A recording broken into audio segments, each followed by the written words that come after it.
এলাকায় বিধবা দেখুন, বিধবা মা ভাতা পাচ্ছে না। আর তৃণমূলের অনেক নেতাকে খুঁজে পাবেন বাপ বেঁচে থাকার পরেও মাকে বিধবা দেখে বিধবা ভাতা তুলে খাচ্ছে।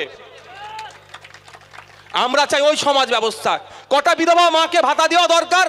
কোনো প্রধান উপপ্রধান মেম্বার ঠিক করবে না, গ্রাম সভা ডাকা হবে, গ্রামের মানুষ ঠিক করে দেবে যে রাস্তার কোথায় করতে হবে, কোথায় ঢালাই করতে হবে, কোথায় পানীয় জলের ব্যবস্থা করতে হবে, কোথায় লাইট লাগাতে হবে, কি উন্নয়ন হতে হবে। কোনো নেতা করবে না, সভাপতি সম্পাদক কেউ করবে না, প্রধান উপপ্রধান মেম্বার করবে না, গ্রামের মানুষ গ্রাম সভা ডাকবে, তারাই যেটা বলবে প্রধান উপপ্রধানকে সেটা শুনতে হবে। এই সমাজ ব্যবস্থা আমরা আনতে চাইছি। এটা আনতে চাইছি বলেই আমাদের উপরে এত আক্রমণ। ওই বাড়ির জন্য বলছে দলের ঝান্ডা ধরে মিটিংয়ে চলে বাড়ি দেবে। আমি আপনাদের বলছি, কারো বাড়ির পাওয়ার জন্য কোনো রাজনৈতিক দলের ঝান্ডা ধরার প্রয়োজন নাই। সরকারের দায়িত্ব যার বাড়ির যোগ দরকার তাকে বাড়ি বুঝিয়ে দেওয়া, ওটা আমাদের ফান্ডামেন্টাল রাইটসের মধ্যে পড়ে, মৌলিক অধিকারের মধ্যে পড়ে। আমরা যারা আবাস যোজনা নিয়ে অনেক চিন্তিত, আবাস যোজনা কারা বাড়ি পাবে? কেন্দ্র সরকারের বেশ কিছু গাইডলাইন আছে, তার মধ্যে যারা পড়ছে তারা বাড়ি পাবে না। উদাহরণের জন্য বলছি, যার পাকা বাড়ি, যার ঢালাই বাড়ি, যার বাড়িতে 4 চাকা আছে, 2 চাকা আছে, ফ্রিজ আছে, 10 বিঘে মতো জমি আছে, এই ধরনের অনেক ক্রাইটেরিয়া আছে, মাছ ধরা ট্রলার থাকলে তারা বাড়ি পাবে না। আর আমরা কি দেখছি, যার যত বড় বাড়ি তার তত লিস্টে আগে নাম, যার যে কটা গাড়ি তার লিস্টে আগে নাম। এটা হচ্ছে না? এই হলোটা কিভাবে, এই নোংরামিটা হলো কিভাবে আপনাদেরকে জানতে হবে। এই চারি জায়গায় হচ্ছে, চারি জায়গায় হচ্ছে। এই নোংরামিটা হলো কিভাবে আপনাদের জেনে রাখা দরকার। আমি ভাঙড়ে বলেছি, আপনাদেরও বলে যাচ্ছি, নতুন লিস্ট আসবে, লিস্টে মিলিয়ে নেবেন। আপনি গরিব মানুষ, আপনি বাড়ি পাওয়ার যোগ্য, আপনার থেকেও যদি গরিব মানুষের বাড়ি পায় ওয়েল অ্যান্ড গুড, কোনো আমাদের অভিযোগ নাই। কিন্তু যদি দেখেছেন এই পাকা বাড়ি আছে, 4 চাকার মালিক, ঢালাই বাড়ি, দোতলা বাড়ি, ফ্রিজ আছে বাড়িতে, বাড়িতে মাছ ধরার ট্রলার আছে বা প্রচুর জমি জায়গা আছে, তারা পেয়ে যাচ্ছে, ঝগড়া ঝামেলায় যাবেন না। আইএসএফে যারা নেতৃত্বরা আছেন তাদের সাথে যোগাযোগ করবেন, যারা আপনার পরিবর্তে বড়লোক বাড়ি পেচ্ছে তাদের আইডি আর বাড়ির ছবি টবি যদি থাকে দিয়ে দেবেন, তাদের কানে দিয়ে খবর পৌঁছে দেবেন, হাইকোর্টে দেখা করবে আইএসএফ, তুমি উকিল রেডি করো, তুমি গরিব মানুষের অধিকার নিয়েছ, আইনের মাধ্যমে বুঝে নেওয়া হবে, ছাড়ের কোনো জায়গা নাই। তবে এই লিস্ট তৈরি করতে গিয়ে এত ডিস্টার্ব কেন? লিস্টটা কোথায় তৈরি হওয়ার দরকার ছিল? ছিল কোথায়? গ্রাম সভা ডেকে বুথের মানুষদেরকে প্রধান, পঞ্চায়েত সমিতি বা যারা নির্বাচিত জনপ্রতিনিধিরা কল দেবে যে অমুক দিন আবাস যোজনার লিস্ট হবে, আপনারা সবাই আসুন। ধরে নিচ্ছে আপনার অঞ্চলে, আপনার বুথে 100 জন আবাস যোজনার বাড়ি পাবে কি 50 জন পাবে, আমি উদাহরণের জন্য বলছি। তো গ্রামের সমস্ত বুথের মানুষ ওই দিনকে উপস্থিত থাকবে, থাকুক আর নাই থাকুক, কিন্তু কল দিতে হবে, এটাকে গ্রাম সভা বলে।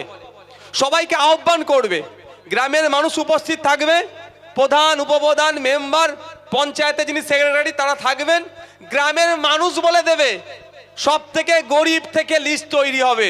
তাহলে কি কোনো দুর্নীতি হতো? আমরা এই সমাজ ব্যবস্থা চাই। আপনার এলাকায় বিধবা দেখুন, বিধবা মা ভাতা পাচ্ছে না। আর তৃণমূলের অনেক নেতাকে খুঁজে পাবেন বাপ বেঁচে থাকার পরেও মাকে বিধবা দেখে বিধবা ভাতা তুলে খাচ্ছে। আমরা চাই ওই সমাজ ব্যবস্থা। কটা বিধবা মাকে ভাতা দেওয়া দরকার? কোনো প্রধান উপপ্রধান মেম্বার ঠিক করবে না, গ্রাম সভা ডাকা হবে, গ্রামের মানুষ ঠিক করে দেবে যে রাস্তার কোথায় করতে হবে, কোথায় ঢালাই করতে হবে, কোথায় পানীয় জলের ব্যবস্থা করতে হবে, কোথায় লাইট লাগাতে হবে, কি উন্নয়ন হতে হবে। কোনো নেতা করবে না, সভাপতি সম্পাদক কেউ করবে না, প্রধান উপপ্রধান মেম্বার করবে না, গ্রামের মানুষ গ্রাম সভা ডাকবে, তারাই যেটা বলবে প্রধান উপপ্রধানকে সেটা শুনতে হবে। এই সমাজ ব্যবস্থা আমরা আনতে চাইছি। এটা আনতে চাইছি বলেই আমাদের উপরে এত আক্রমণ। তাই আপনাদের বলবো, আবাস যোজনাটা যেখানে হয়েছে তো ভুল জায়গাতে তৈরি হয়েছে, প্রধানের বাড়িতে হয়েছে, খোঁজ নিয়ে দেখুন। এসি রুমে হয়েছে, যে 30,000 টাকা দিতে পেরেছে তার লিস্টে নাম উঠেছে, আর আমাদের এলাকার গরিব মানুষ তার লিস্টে নাম উঠেনি।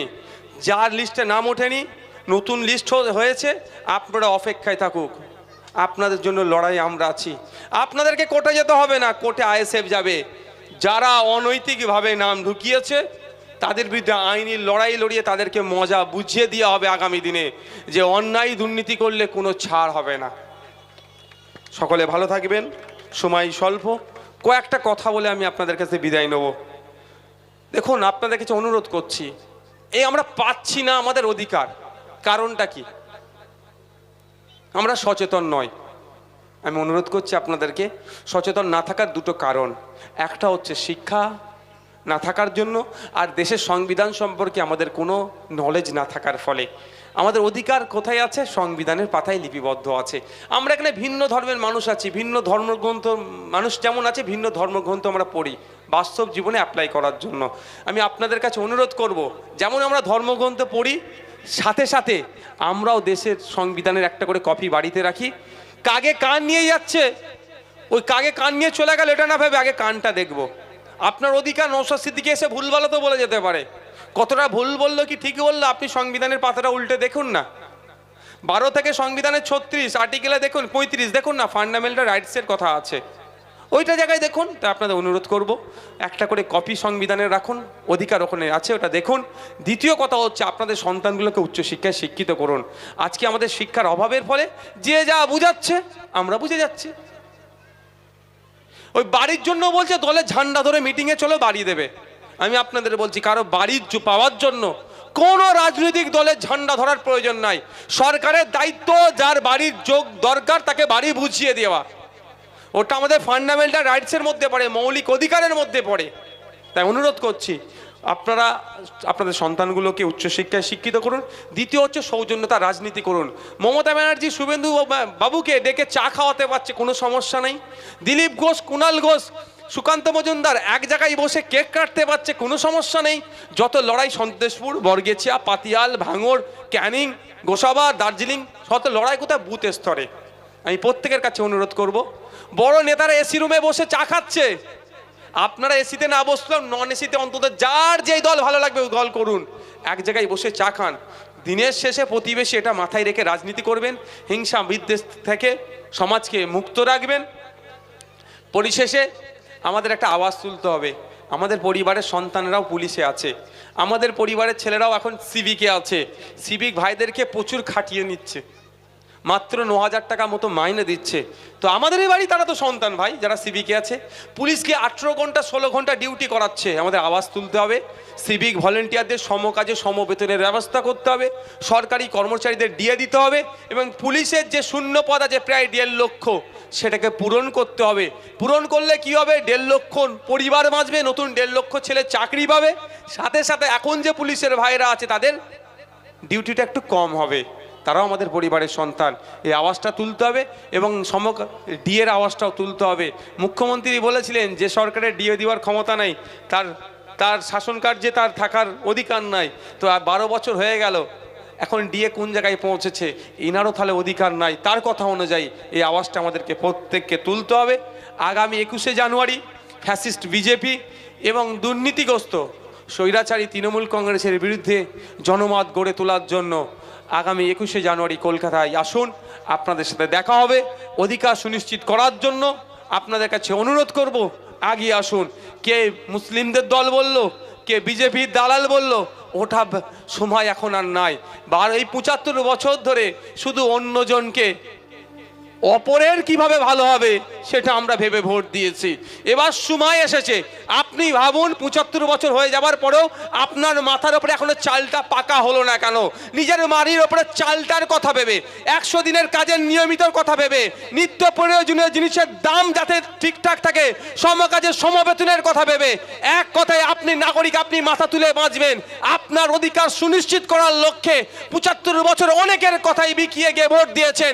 এই এসেছে 2024, আপনার ভবিষ্যৎ সুনিশ্চিত করার জন্য একবার আপনার ভোটের গুরুত্ব বুঝান, ওদের বিপক্ষে ভোট দিন, আমাদের পক্ষে ভোট দিন, দেখবেন আপনার অধিকার আপনার বাড়ির দ্বারে এসে পৌঁছে যাবে। সকলে ভালো থাকবেন, সুস্থ থাকবেন। 21শে জানুয়ারি আপনাদের সাথে দেখা হবে। এখন আমরা আমাদের যারা দায়িত্বশীলদের মাধ্যমে আমরা সংবর্ধিত করে দেবো। মিসাম আলী মিদ্দে মহাশয়কে ডেকে নেব, আজিজুর রহমান নয়নাদাকে ডেকে নেব, সাকিবা বেগম আপাকে ডেকে নেবো, শেখ আইজুল সাহেবকে ডেকে নেবো, মশিউর মল্লিক সাহেবকে রাখবো, নাজিরা খাতুন, শামিমা